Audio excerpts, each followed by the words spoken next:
واللہ غالب علی امرہ ولکن اکثر الناس لا یعلمون الصلاۃ والسلام علیک یا سیدی یا سیدی یا سیدی یا رسول اللہ وعلی آلک و صحابک یا حبیب اللہ۔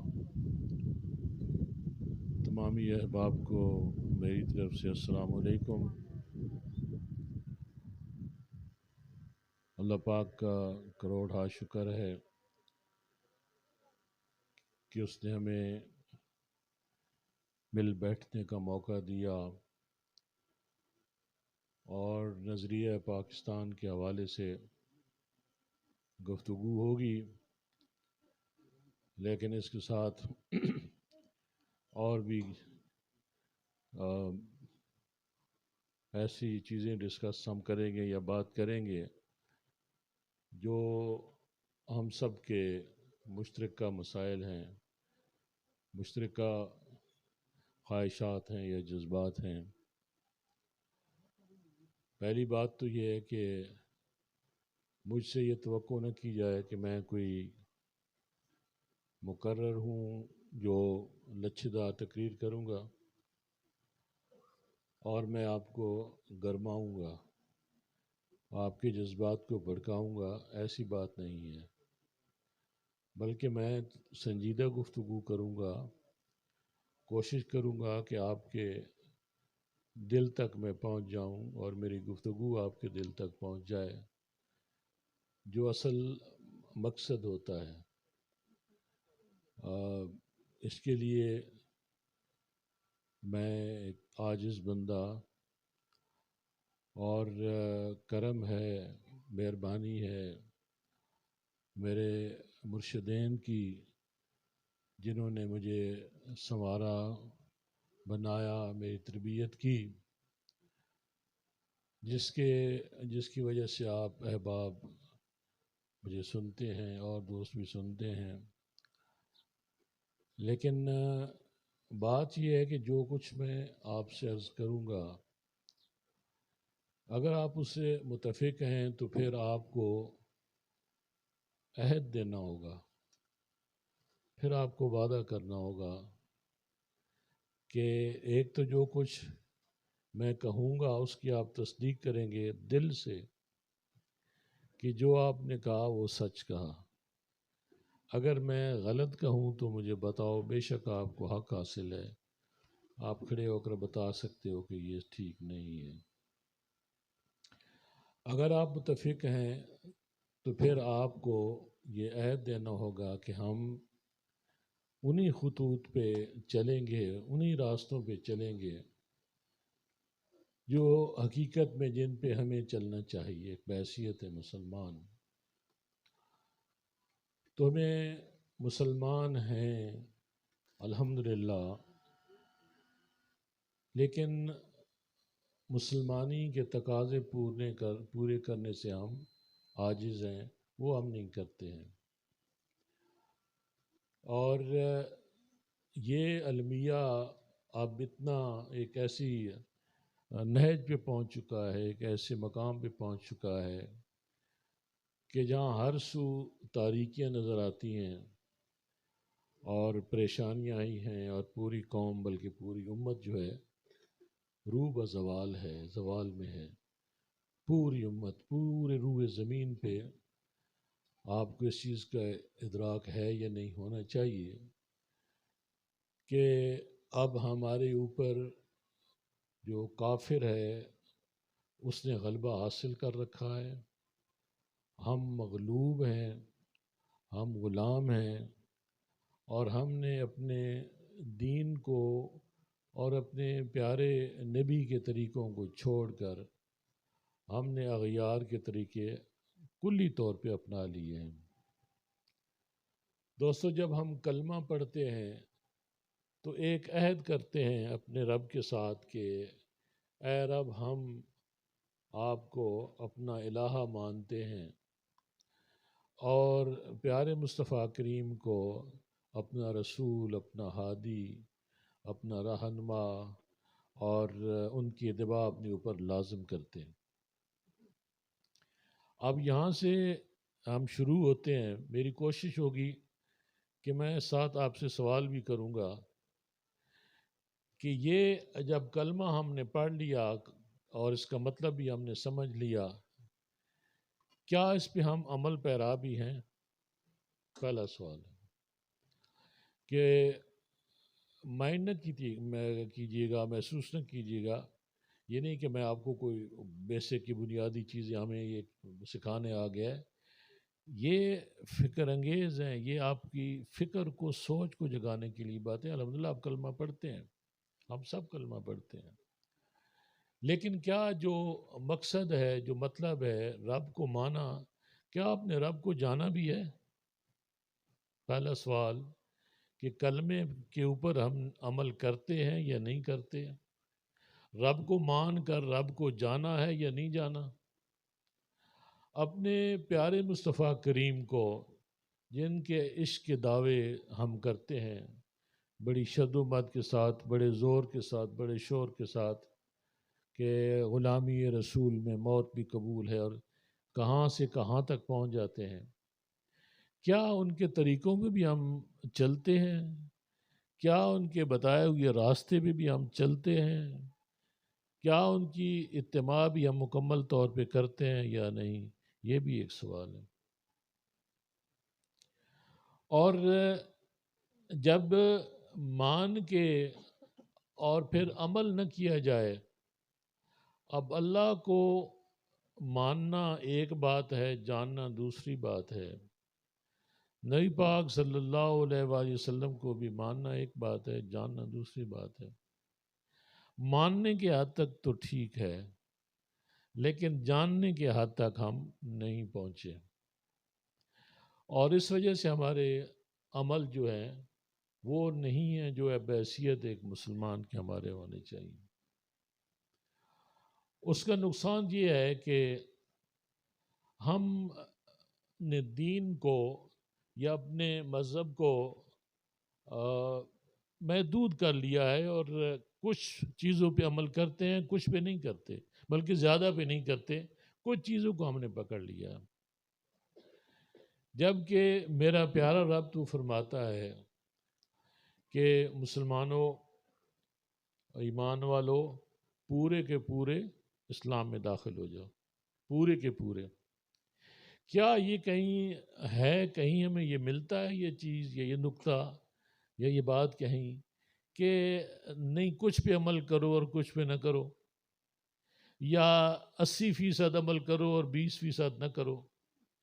جب یہ بتا دیا گیا ہے کہ ہم نے پورے کے پورے احکامات ماننے ہیں، کیونکہ رب کو الہ مان لیا، اپنے نبی کی اتباع ہم نے اختیار کرنی ہے اور پوری کی پوری کرنی ہے. لیکن یہاں سوال یہ ہے، آپ بھی اپنے آپ سے سوال کریں، میں بھی یہ کرتا ہوتا ہوں، کہ کیا ہم اس پہ پورے اترتے ہیں، اس معیار پہ کہ جو کچھ رب ہمیں کرنے کو کہتا ہے وہ ہم کرتے ہیں یا نہیں؟ جس سے رب ہمیں منع کرتا ہے یہ کام نہ کرو، کیا وہ ہم نہیں کرتے یا وہ کرتے ہیں؟ اسی طریقے سے نبی پاک صلی اللہ علیہ وسلم کی بات ہے. تو حقیقت میں تو یہی شریعت ہے، یہی وہ نظام ہے، اور جو قرآن کی صورت میں مسلمانوں کو آئین دیا گیا ہے کہ یہ زندگی کا آپ کا آئین ہے، اور نبی پاک صلی اللہ علیہ وآلہ وسلم آپ کی سنتیں اور آپ کی حدیث مبارکہ یہ شرعیت کا حصہ ہیں. اور قرآن کی عملی تفسیر جو ہے ہمارے پیارے نبی آپ نے خود پیش کی، اور پھر آپ نے ایک حکومت قائم کی، ایک ریاست حاصل کی، ریاست میں حکومت قائم کی، اور پھر حکومت کر کے دکھانے کے بعد آپ اس دنیا سے پردہ فرما گئے. اور پھر آپ نے جو آخری اپنا خطبہ ہے اس میں تمام صحابہ کرام کو خطاب کرتے ہوئے فرمایا کہ گواہ رہنا کہ میں نے اپنا کام مکمل کر لیا، میں نے اپنا دین آپ تک پہنچا دیا ہے، کوئی اس میں کمی بیشی نہیں رہی، سب کچھ میں نے آپ کو پہنچا دیا ہے، تو دین وہاں مکمل ہو گیا. اب بات یہ ہے کہ ہم نے ریاست مدینہ پہلی ریاست، اور ریاست پاکستان دوسری ریاست جو دین کے نام پہ بنی۔ ہم نے وہ کام جو نظریہ پاکستان کے حوالے سے بات کرتا ہوں کہ پاکستان بنانے کے پیچھے مقصد یہی تھا کہ ہم ہندوؤں کے غلبے سے آزاد ہو کر، انگریزوں کے غلبے سے آزاد ہو کر ہم اپنا نظام قائم کریں، اپنے قرآن اور سنت کے مطابق زندگیاں گزاریں اور دین کو پورے طور پہ اپنے ملک میں لاگو کریں۔ اس لیے یہ نظریہ لے کر، یہ دلیل لے کر اس پہ قائد اعظم نے اپنی جنگ لڑی کہ ہم ایک علیحدہ امت ہیں، علیحدہ قوم ہیں، ہمارا مذہب علیحدہ ہے، ہمارا خدا ایک ہے، ہماری کتاب ایک ہے، ہمارے نبی ایک ہیں، ہم کسی اور سے نہیں ملتے، ہم ہندوؤں سے نہیں ملتے، تو ہمیں علیحدہ وطن چاہیے جس میں ہم اپنے نظام کو چلائیں۔ بنیادی طور پہ پاکستان بنا تو نظام کے لیے بنا کہ یہاں نظام شریعت ہوگا، یہاں پہ دین نافذ ہوگا۔ پاکستان کا وجود اس لیے وجود میں آیا اور ہمارے اسلاف نے بے پناہ قربانیاں پیش کی، بے پناہ قربانیاں پیش کی۔ آپ سب لوگ اس سے واقف ہیں کہ کتنی دنیا کی سب سے بڑی ہجرت ہوئی، دنیا کا سب سے بڑا قتل عام ہوا، دنیا کے سب سے بڑے ڈسٹربنس جو ہے برِ صغیر میں ہوئی، جو اس سے قبل نہیں ہوئی، اور اس کے بعد بھی شاید اتنی بڑی ہجرت نہیں ہوگی۔ تو اس کا مقصد ایک ہی تھا کہ ہم اپنے ملک کو اپنے نظام کے مطابق چلائیں اور اپنی زندگیوں کو اسی سانچے میں ڈھالیں جس سے جو ہم سے رب تقاضا کرتا ہے، رب کا حبیب تقاضا کرتا ہے۔ سال ہو گئے ہیں پاکستان میں وہ نظام نافذ نہیں ہو سکا اور نہ ہی اس کے کوئی آثار نظر آتے ہیں، اور نہ ہی آپ دیکھتے ہیں کہ کسی کارنر سے، کسی گروپ کی طرف سے، میں تحریک لبیک پاکستان کو چھوڑ کے باقیوں کی بات کر رہا ہوں، آپ کی اتنی سیاسی پارٹیز ہیں، آپ کے ادارے ہیں، باقی ریاست کے بڑے ستون ہیں سارے، کہیں پہ بھی کوئی یہ آپ کو شائبہ ہو کہ ان لوگوں میں وہ جذبہ یا وہ خیال یا نظریے کی بات کبھی آپ کی میڈیا میں، سوشل میڈیا میں، آپ کے گورنمنٹ کے جو میڈیاز ہیں ان پہ کہیں بات ہوتی ہو نظریہ پاکستان کی یا اپنے نظام کو لانے کی، بالکل نہیں ہوتی۔ کیا آپ اگری کرتے ہیں؟ اسی بات درست ہے؟ اچھا، ابھی بات یہ ہے اگر اس نظام کی بات نہیں ہوتی تو کس نظام کی بات ہوتی ہے؟ بات ہوتی ہے جمہوریت کی۔ ابھی جمہوریت ہمارا نظام نہیں ہے، پہلی بات کہ یہ مسلمانوں کا نظام نہیں ہے، یہ کافروں کا نظام ہے، اور اس کی تشکیل بھی کافروں نے کی ہے، اور اس کا مزاج بھی کافرانہ ہے، اس کا مزاج بھی کافرانہ ہے۔ ہم مسلمان ہیں، ہمارا مزاج تو شریعت کے ساتھ ہے، ہمارا مزاج تو اپنے دین کے ساتھ ہے، جو اپنا ہمارا نظام ہے اس کے ساتھ ہے، اور ہمیں سوٹ بھی وہی کرتا ہے اور ہمیں جچتا بھی وہی ہے ایک مسلمان کی حیثیت سے۔ اور پھر جب ہم بہت سارے دعوے بھی کرتے ہیں، ان میں کچھ پہ عمل بھی کرتے ہیں، تو ہم منسلک یا ایک لگی ہوئی تو اپنے نظام کے ساتھ ہیں، ہمارا اپنا نظام تو موجود ہے، پھر کیوں غیر کا نظام؟ پھر وہ نظام جس نے 75-76 سال میں سوائے پاکستان کو تباہی کے، بربادی کے، غربت کے، افلاس کے کچھ بھی نہیں دیا۔ آپ نے دیکھا، آپ اور سب کچھ آپ جانتے ہیں۔ ابھی یہ میں آپ کی وہ یادداشت جو ہے اس پہ ذرا تھوڑا کر رہا ہوں کہ آپ یہ سب کچھ، یہ تماشا، جمہوری تماشا آپ سال ہا سال سے دیکھ رہے ہیں، بڑے بزرگ یہاں پہ بیٹھے ہیں۔ آپ کے الیکشن کیسے ہوتے ہیں؟ الیکشن کون لڑتا ہے؟ اور اسمبلیوں میں کون لوگ آتے ہیں؟ کبھی غور کیا اس چیز پہ؟ اور حق کس کا ہے؟ آپ دوسری طرف آؤ، جب ہم بات دین کی کر رہے ہیں، یہ شریعت محمدی کی بات کر رہے ہیں، یہ ہم کہاں سے آتی ہے؟ ہمیں کون سکھاتا ہے؟ ہمیں دین کون سکھاتا ہے؟ ہمیں دین علماء کرام سکھاتے ہیں۔ ہمیں قرآن کون پڑھاتا ہے؟ علماء کرام پڑھاتے ہیں۔ ہمیں حدیث کے سبق کون کراتے ہیں، پڑھاتے ہیں؟ علماء۔ دینی علوم سارے کے سارے کون پڑھاتے ہیں؟ علماء کرام۔ اب اس پہ تھوڑی سی بحث کر لیتے ہیں کہ دین کے وارث کون ہیں؟ دین کے وارث علماء کرام ہیں۔ مصلی رسول کے وارث کون ہیں؟ علماء کرام ہیں۔ کیا مصلی رسول مسجد تک محدود تھا؟ مسجد نبوی تک محدود تھا کہ صرف امامت وہاں پہ ہوتی تھی، جمعہ ہوتا تھا اور اب بس ذکر اذکار ہوتا تھا اور کچھ نہیں ہوتا تھا؟ کیا ہوتا تھا اس مصلی کا پھیلاؤ کتنا تھا؟ اس کی افادیت کتنی تھی؟ اس مصلی کی حکمرانی کہاں تک تھی؟ وہاں سے سارے فیصلے وہاں سے کون کرتا تھا؟ اپنی ساری قوم کی، امت کی، مسلمانوں کی قسمت کے فیصلے کہاں پہ ہوتے تھے؟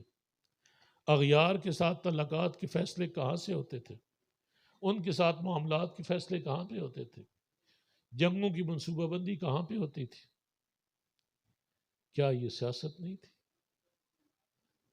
اور اس پہ پھر بعد میں آتا ہوں، پہلے اس پہ تھوڑا آگے چلتے ہیں کہ جب علماء مصلی رسول کے وارث، تو دین تو ایک کل ہے، ہماری پوری زندگیوں پہ محیط ہے، کوئی ایک گوشہ نہیں ہے یا ایک کوئی ٹکڑا ہے۔ ہم آج کل کے ہم مسلمان ہیں، ہم کچھ دین پہ چلتے ہیں اور بہت سارے دین کو ہم نے چھوڑ دیا ہے۔ اور یہ مکمل ضابطہ ہے یاد، جسے ہم کہتے ہیں نا کہ یہ ہمیں دنیا میں آنے سے لے کر دنیا سے جانے تک، بلکہ اس کے بعد تک بھی یہ ہمیں یہ احاطہ کرتا ہے، یہ مکمل ضابطہ حیات ہے۔ جب ہم اس بات پہ متفق ہیں کہ دین کے وارث علماء، دین کے محافظ علماء، دینی اقدار کے محافظ علماء، اخلاقی اقدار کے وارث علماء، عوام کے وارث، عوام کے امام، عوام کے قائد علماء، جب دین علماء سے ہے، اور دین کا مطلب دین کو نافذ کرنا ہے۔ اسلام کا مطلب یہ نہیں کہ قرآن پاک کو پڑھ کے ادھر رکھ دو، الماری میں رکھ دو۔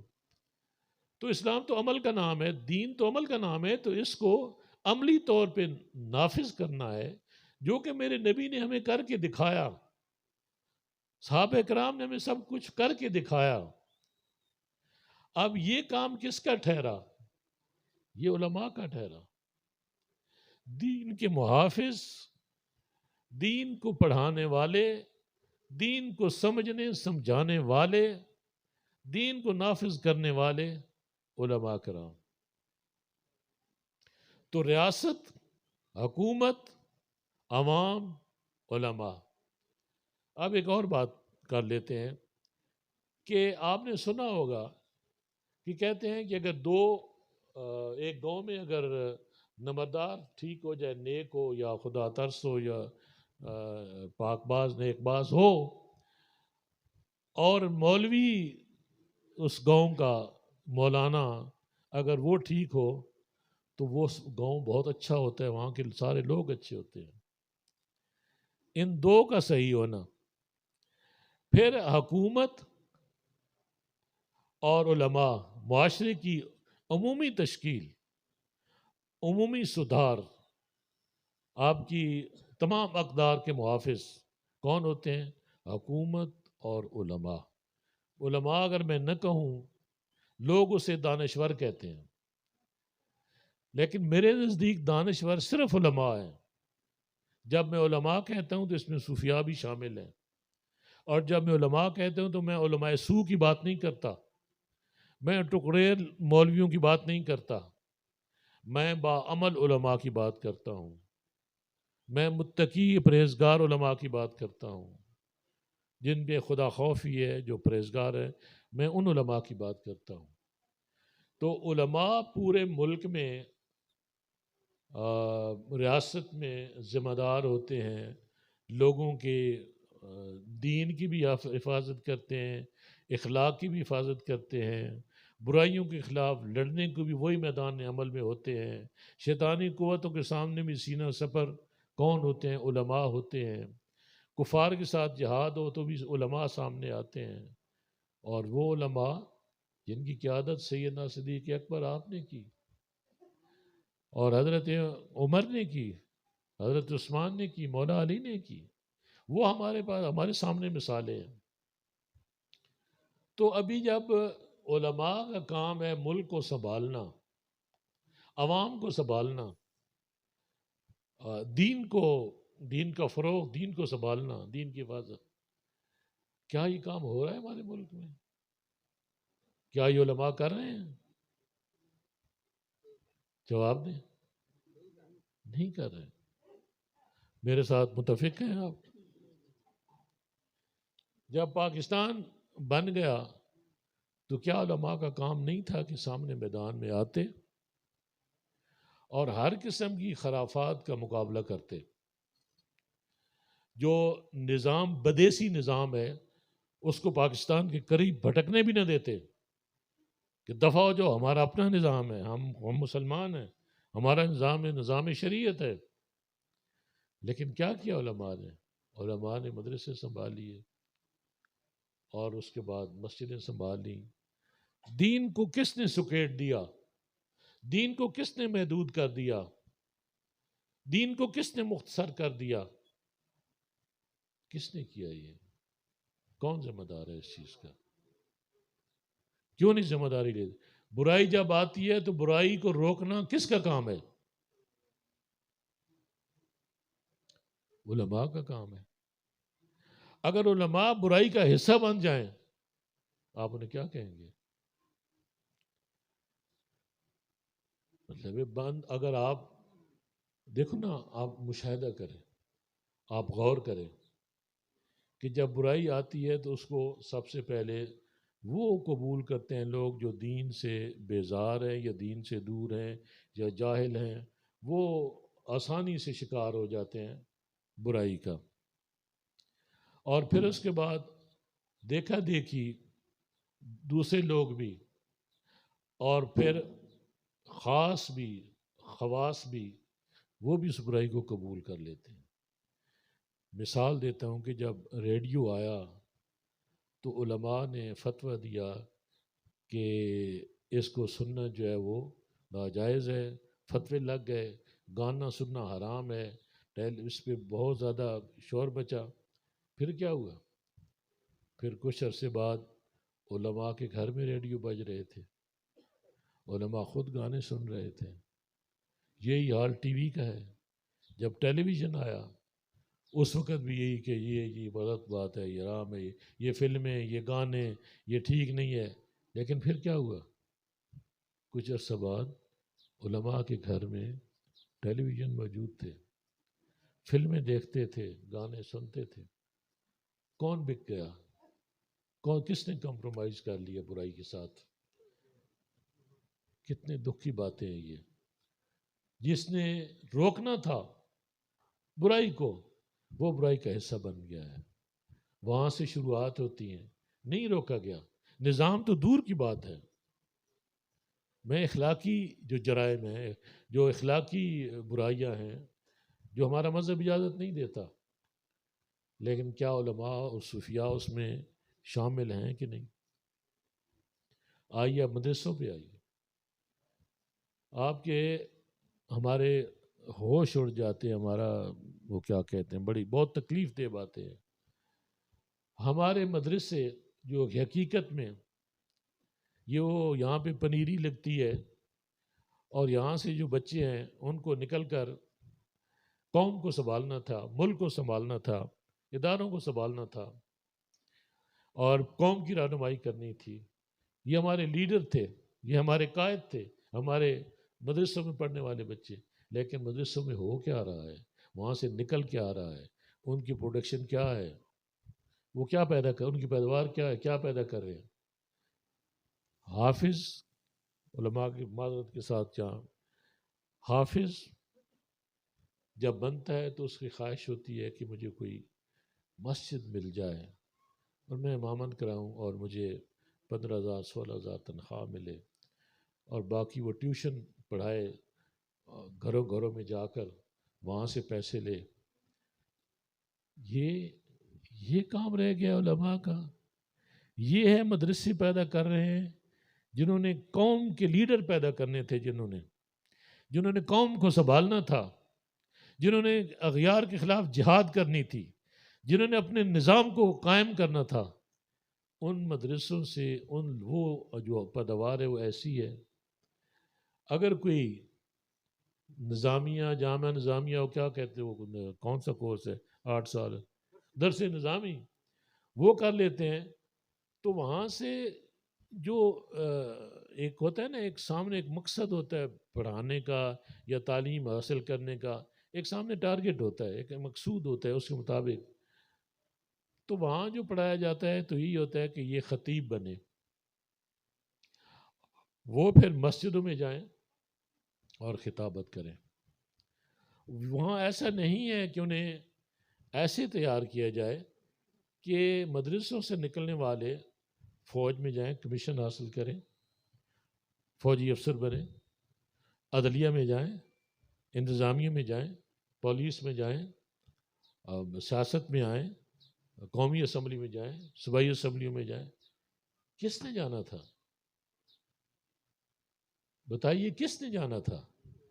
تو کیا آپ کے موجودہ دور اب تک آپ کے مدرسوں میں، آپ کے علماء میں اتنی سوچ ہے کہ ہم نے کیا پیدا کرنا ہے اور ہم کیا پیدا کر رہے ہیں، اور کتنا گھاٹا ہو گیا ہے، پلوں کے نیچے سے کتنا پانی بہہ گیا ہے، ہم کہاں سے کہاں تک پہنچ گئے ہیں اور کوئی ہوش کے ناخن نہیں لے رہا.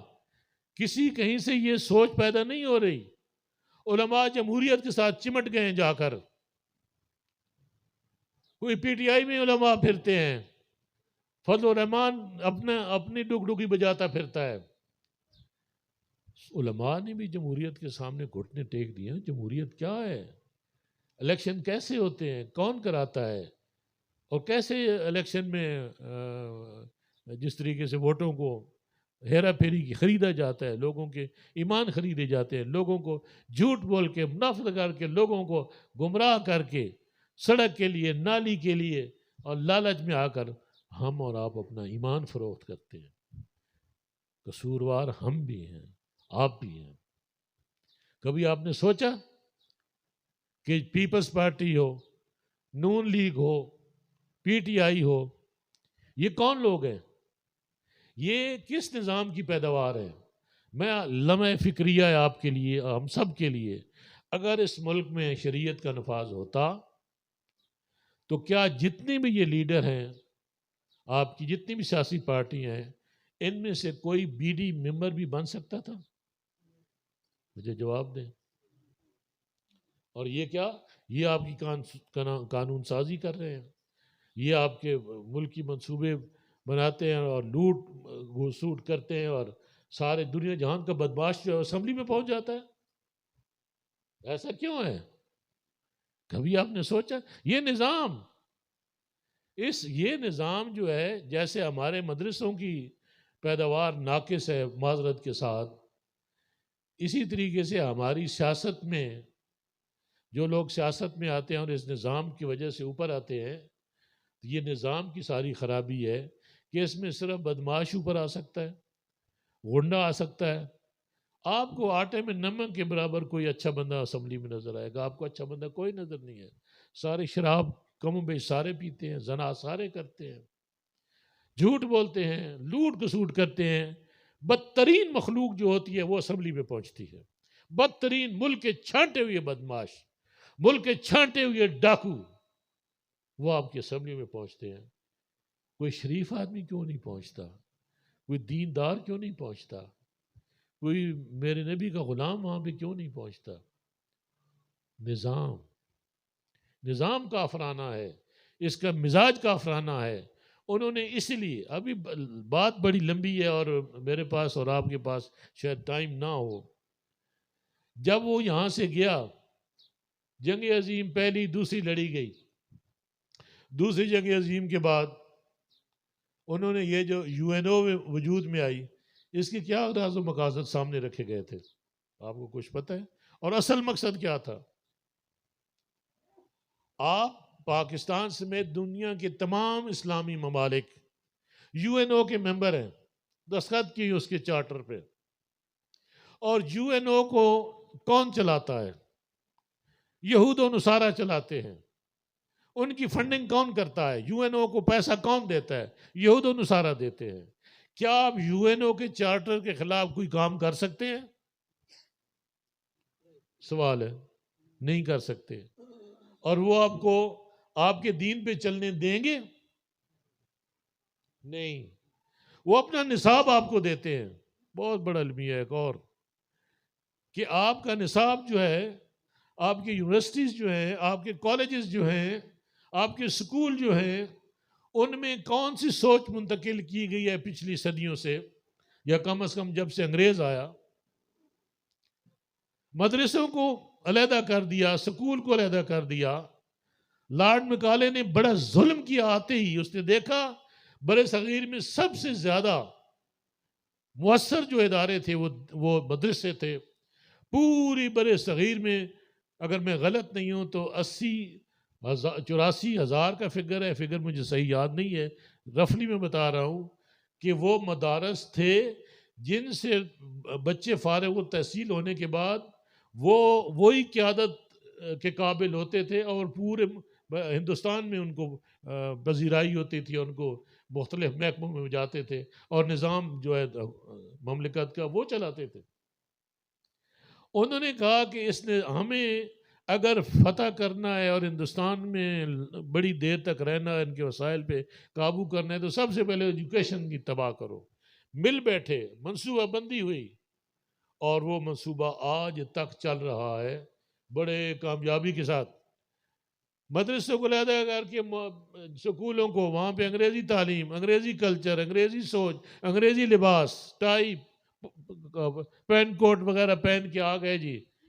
جہاں کوئی زبان آتی ہے تو اپنے لاؤ لشکر کے ساتھ اس کا پورا کلچر ہوتا ہے۔ انگریزی کلچر آ گیا، انگریزی تہذیب آ گئی، انگریزی سوچ آ گئی ایک طرف۔ دوسری طرف مدرسے کے جو مولانا ہیں، انہیں کہا یہ تو کمی ہے، اور انہوں نے مولانا کو 22 جو ان کے ایک انڈیا میں ایک ابھی کہتے ہیں کہ وہ جو محفوظ ہے وہ سارے ڈاکومنٹس، جس میں باقاعدہ لکھا ہوا ہے کہ علماء کو 22 نمبر کا کمی لکھا گیا ہے۔ جیسے ایک ٹائم تھا نا ہمارے ہاں جو یہ سروسز دیتے تھے، کمبیار ہوتے تھے، یہ بال کاٹنے والے جامی، ان کو کمی وہ کہتے تھے۔ تو اس طریقے سے 22 نمبر پہ علماء کا نام ہے۔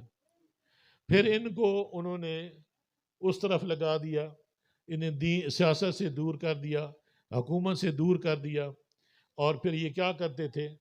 آپ سب نے کیا ہوا ہے، میرے سامنے جو سفید داڑیوں والے بیٹھے ہیں، آپ کو یاد ہے جب طالب علم لوہے کے ٹین کا ایک ڈبہ ہوتا تھا، درمیان میں ہتھی لگی ہوتی تھی، اور وہ صبح بھی شام بھی ہاتھ میں سوٹی ہوتی تھی، 3 4 گروپ کے بچے جو ہیں وہ مدرسے سے نکلتے تھے، اور پورے شہر کے کتے ان کے پیچھے ہوتے تھے، بھوں بھوں کرتے ہوئے، اور وہ سوٹیاں مارتے، اور وہ ایک شغل ہوتا تھا، گھر گھر جا کر دروازہ کھٹکھٹاتے کہ جی وظیفہ وظیفہ۔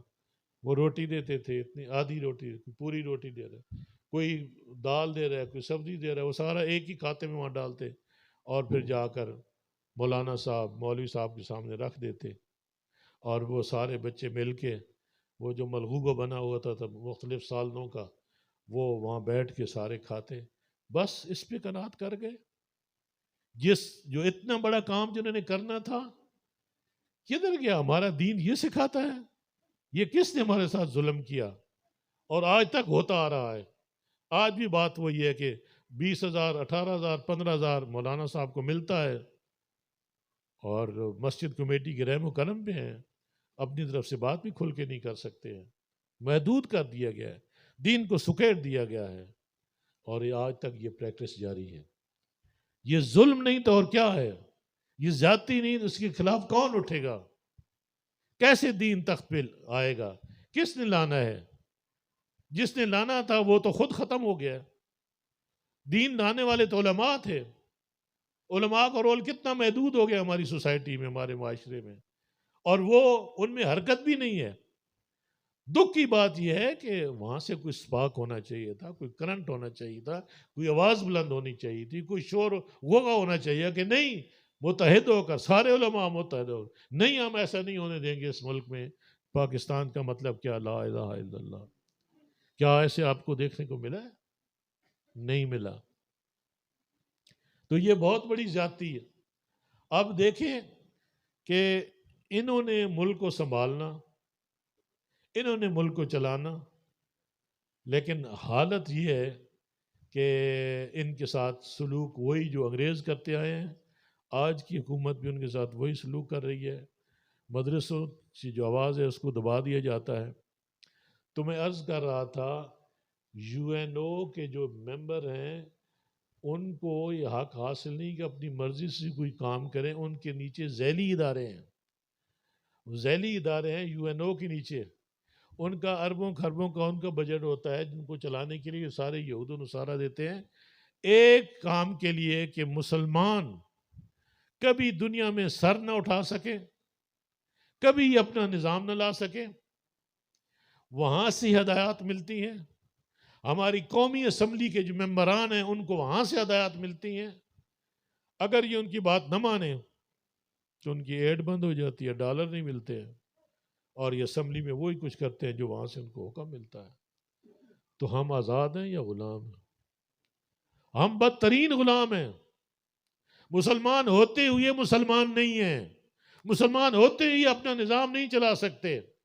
آپ تبلیغ کر سکتے ہو، آپ پورے یورپ میں جاؤ، آپ جدھر مرضی پھرتے رہو، اسرائیل میں بھی آپ کو جاؤ تو وہ آپ کو ویلکم کرتے ہیں، تبلیغی جماعت کو کہتے ہیں کرو تبلیغ، بناؤ مسجدیں ہمارے ملک میں بھی، ہمیں بھی دین سکھاؤ، روزے رکھو، حج کرو، زکوٰۃ دو، اور ہم آپ کو پیسے دیتے ہیں، پیسے دے کر مسجدیں بناتے ہیں، اس کی مینٹیننس کے لیے بھی پیسے دیتے ہیں، اس کی دیکھ بھال کے لیے بھی آپ کو جیب سے پیسے دیتے ہیں، دین کے لیے۔ کیوں؟ وہ دین انہوں نے جو انہیں قابل قبول ہے وہ یہ ہے کہ عبادات تو کریں لیکن نظام کی بات نہ کریں۔ نظام ہمارا ہوگا، کیونکہ جب نظام ان کا ہوگا تو ہم ان کے غلام ہوں گے۔ آج وہ نظام پہ کمپرومائز نہیں کرتے، ہر ملک کو ڈالر دیتے ہیں جمہوریت کی بقا کے لیے۔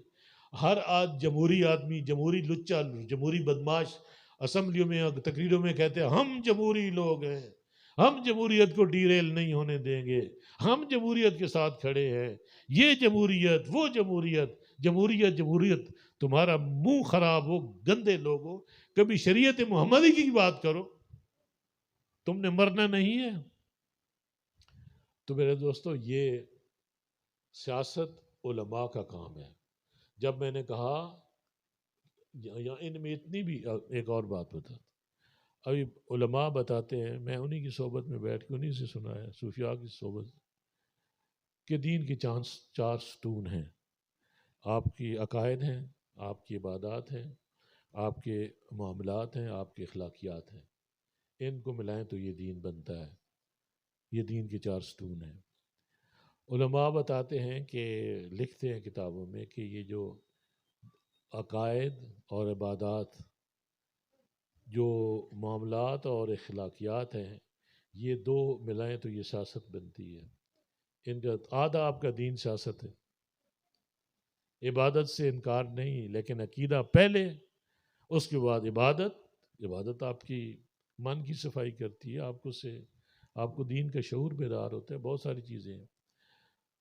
وہ ایک الگ ٹاپک ہے، یہ ہمیں ہمارے عقلوں میں پردے کیوں پڑے ہوئے ہیں، یہ بھی بہت بڑی لمبی بحث ہے، کیونکہ وہ شعور نہیں ہے جو شعور ہونا چاہیے، مسلمانی شعور نہیں ہے۔ شعور کون بیدار کرتے ہیں؟ کہاں بیدار ہوتا ہے؟ سوچ کہاں سے آتی ہے؟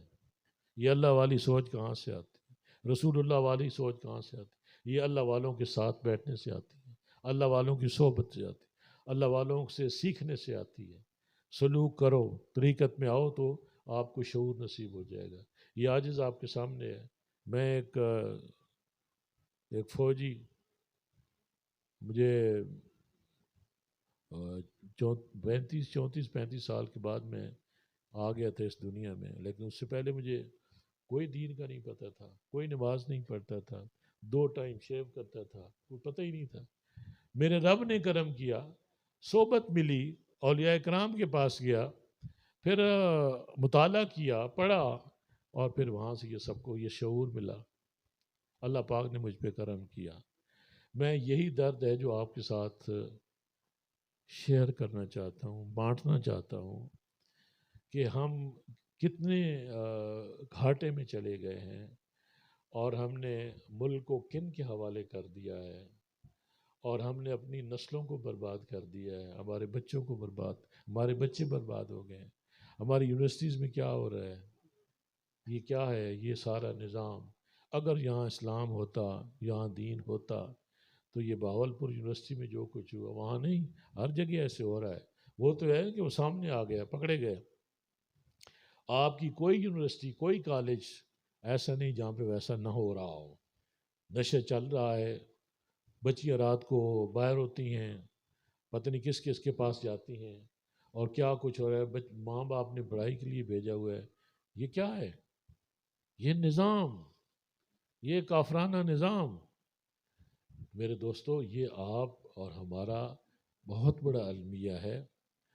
علماء سیاست میں آئیں، علماء ہی دانشور ہیں، علماء ہی اس قوم کے والی اور وارث ہیں، علماء ہی مصلی رسول کے وارث ہیں۔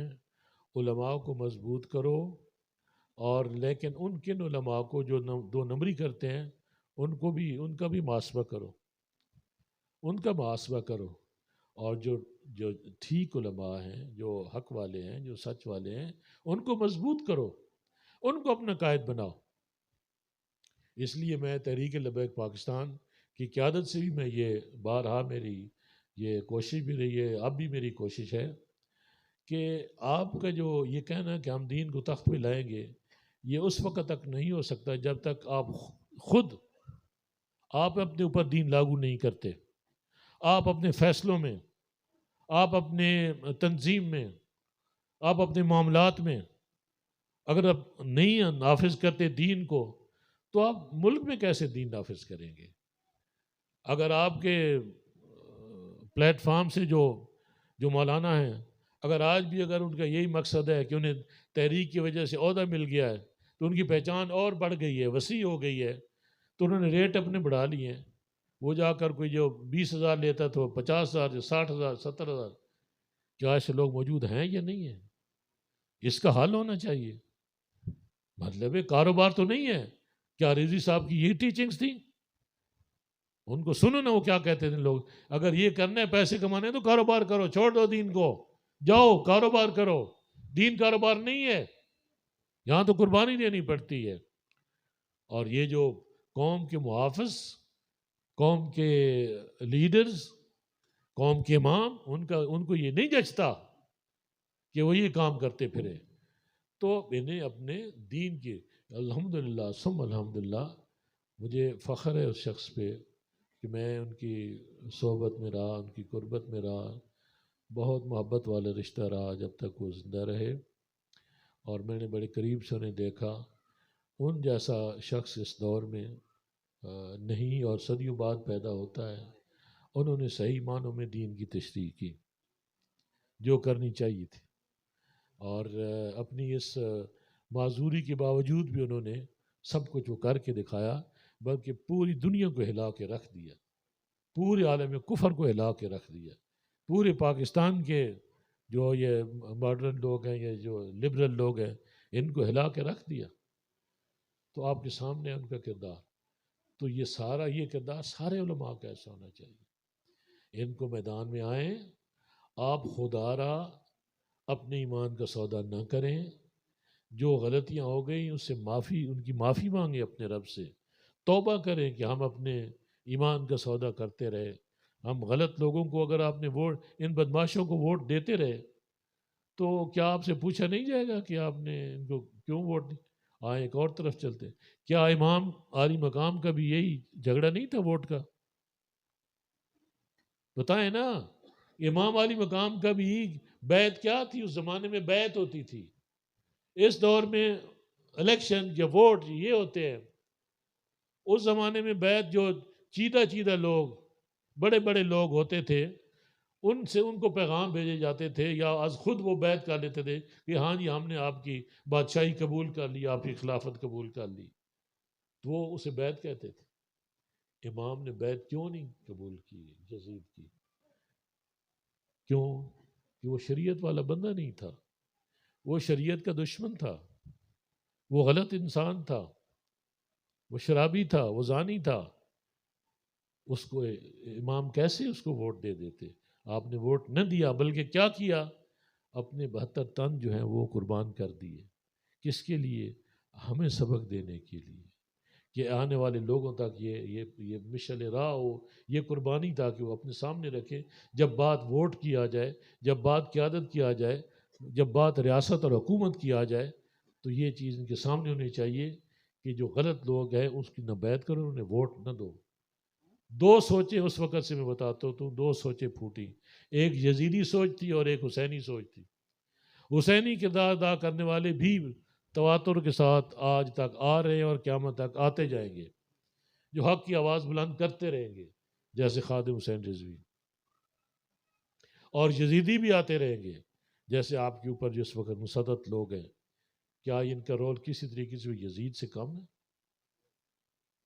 سود کے بارے میں آپ کو پتہ ہے ان کا کیا سارا معاملہ ہے، کیا کرتے ہیں یہ کراس جینڈر کے بارے میں کیا بکواس، یہ جو خسروں کے بارے میں یہ قانون پاس کر رہے ہیں، جو قدر سے ہدایت ملتی ہیں۔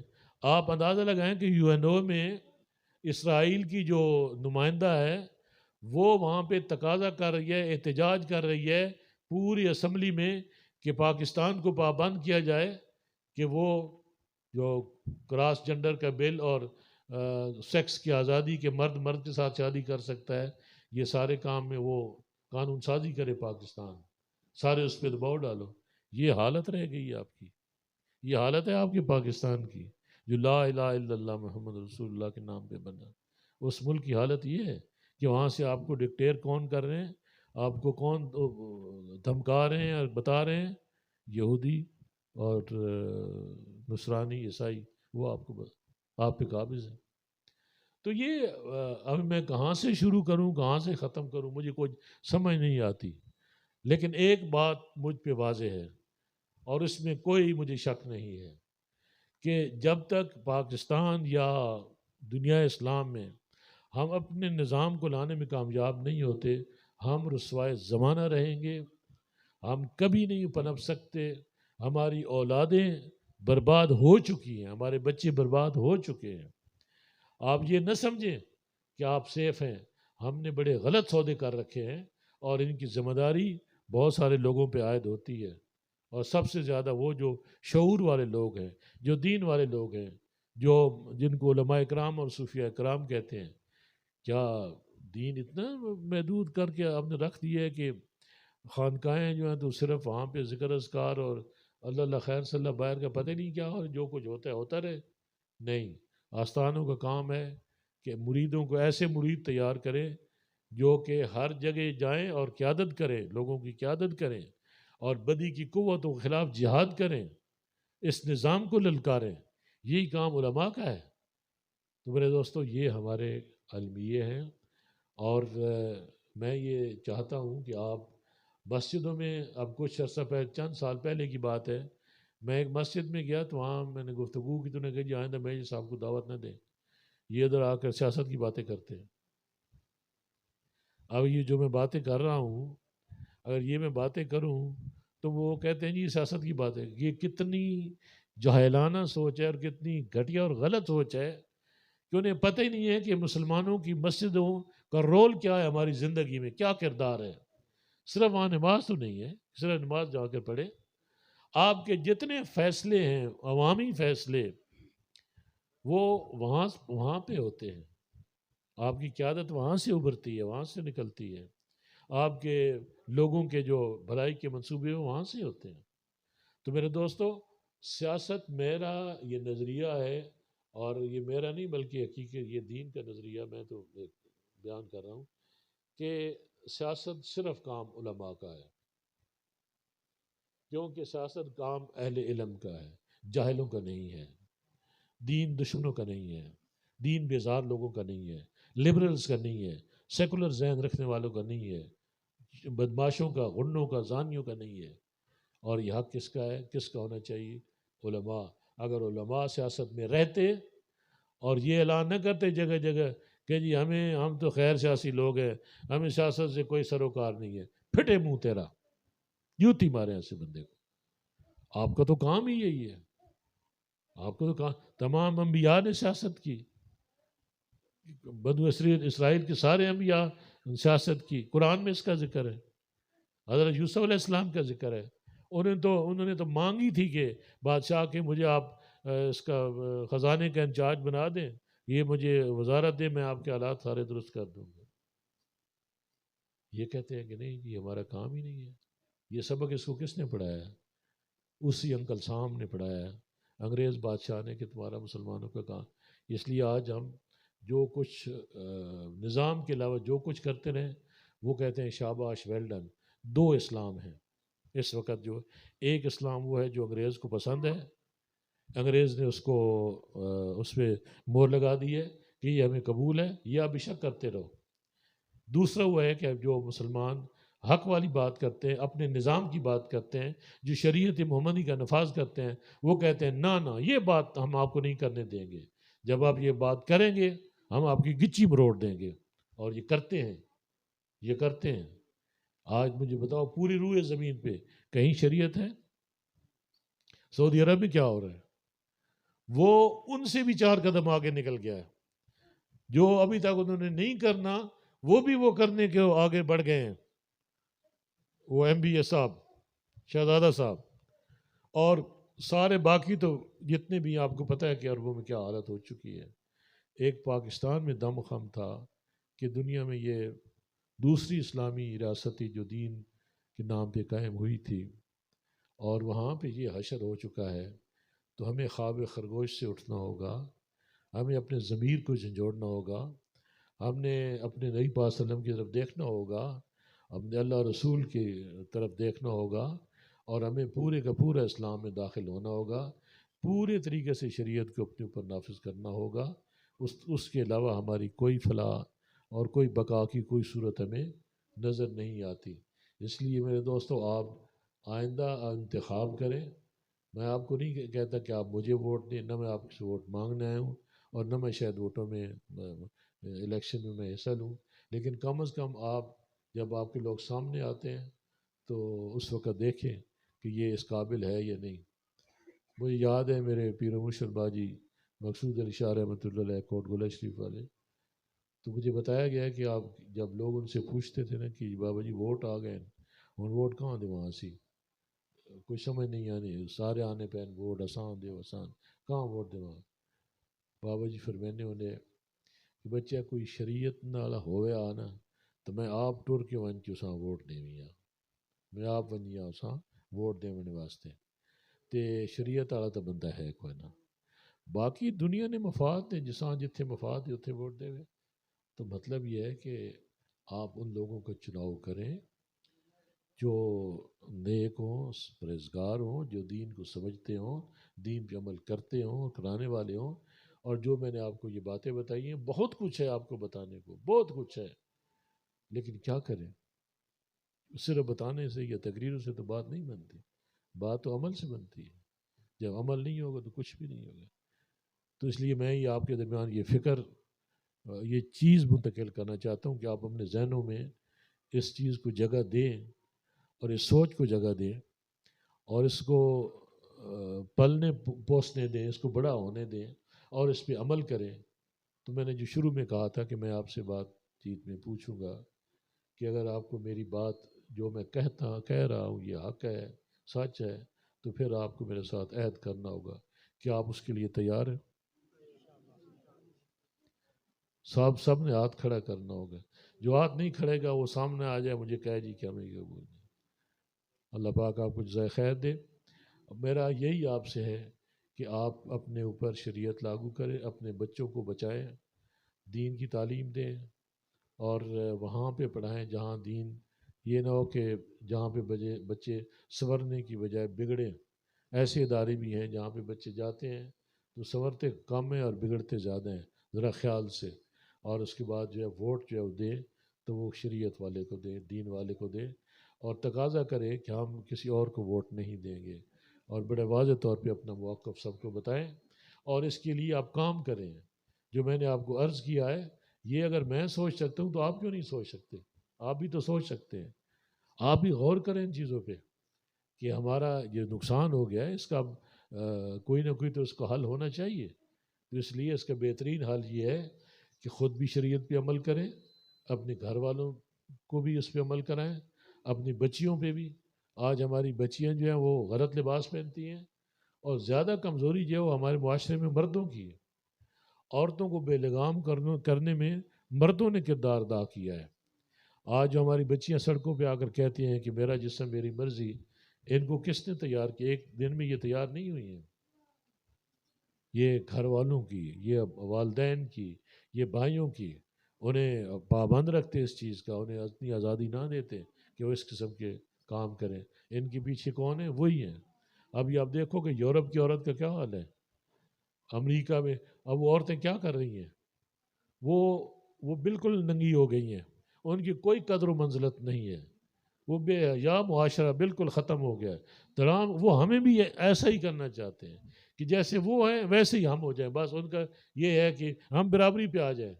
اور اس میں کوئی شک نہیں کہ جب کوئی نئی تہذیب اپنے اپنے پنجے گاڑتی ہے تو پرانی تہذیب دب جاتی ہے اور وہ سسک سسک کر مر جاتی ہے. اب آپ پہ اوپر مغربی سوچ اور فکر اور مغربی تہذیب، یہ تہذیب مسلط ہو چکی ہے، قائم ہو چکی ہے، اور آپ کا اسلامی تمدن، اسلامی تشخص وہ ختم ہو چکا ہے. اس لیے ہوش کریں، اٹھیں اور اپنے دین کے لیے کام کریں.